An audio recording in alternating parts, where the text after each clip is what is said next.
اس دروازے پہ جوتیاں سیدھی کرنے والے، مقداد جیسے لوگ، عمار جیسے لوگ، میثم تمار جیسے لوگ۔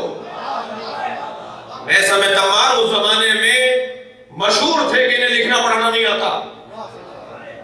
مبارک ہو تمہیں لکھنا پڑھنا جو اہل بیت سے دور کر دے تمہیں۔ وہ تعلیم ہی نہیں ہے کہ جو اہل بیت سے دور کرے۔ مشہور تھا کہ میثم کون ہے جی؟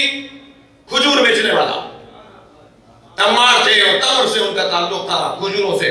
کھجوریں وہ باغوں سے خریدتے تھے اور پھر بازار میں جا کر اور لوگوں میں جا کے گھروں میں جا کے بیچ دیتے تھے۔ کون ہے جی؟ کھجور بیچنے والا۔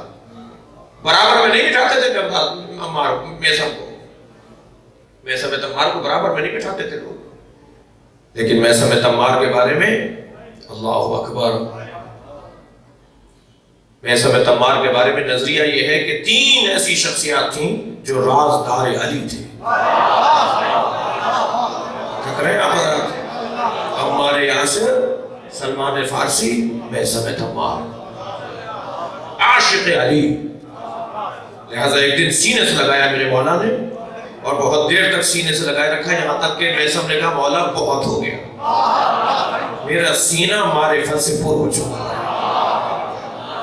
علی نے اپنے سینے سے میثم کے سینے میں معرفت منتقل کی، اور اس کے بعد جو میثم کی زندگی تھی وہ کچھ تبدیل ہو چکی تھی، زندگی کچھ اور تھی۔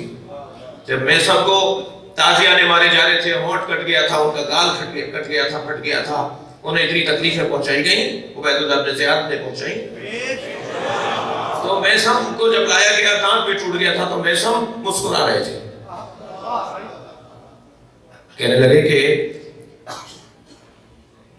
صدق مولا علی، مسکرا کے کہنے لگے میرے مولا علی نے سچ کہا تھا۔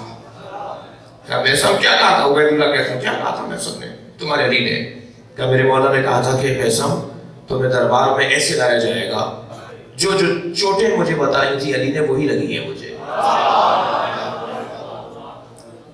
اور مولا کے فضائل دربار عبید اللہ میں پڑھ رہے ہیں، مولا علی کے فضائل دربار عبید اللہ بن زیاد میں۔ کہ ایک مرتبہ کہنے لگا، عبید اللہ نے آواز دی، کہا کہ اس کی زبان کھینچ لو،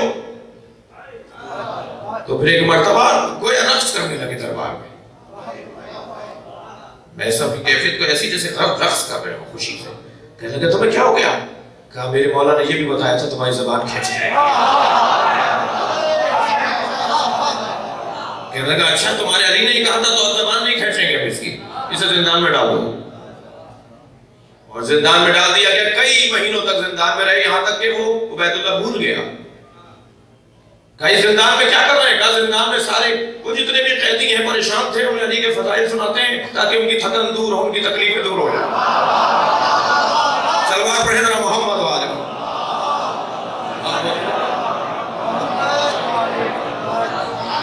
خبر ملی کہ میثم زندان میں، قید خانے میں جتنے بھی پریشان قیدی ہیں پریشان ہیں، تکلیف میں ہیں، انہیں علی کے فضائل سناتے ہیں تاکہ ان کی تھکن دور ہو، ان کی تکلیفیں دور ہو جائیں۔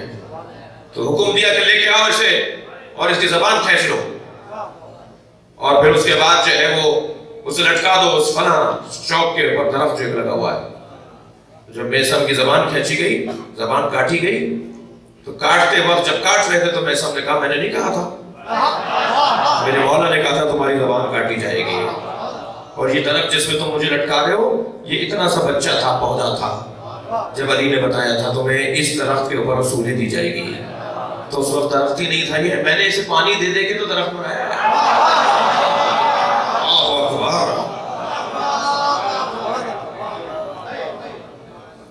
لہذا عرفا کا کہنا ہے، علماء کرام تشریف فرمائے ہیں، عرفا کا کہنا ہے کہ جناب میثم تمار عالم منایا اور عالم رویا تھے، یعنی میثم بتا دیتے تھے کہ کس کی موت کب واقع ہوگی۔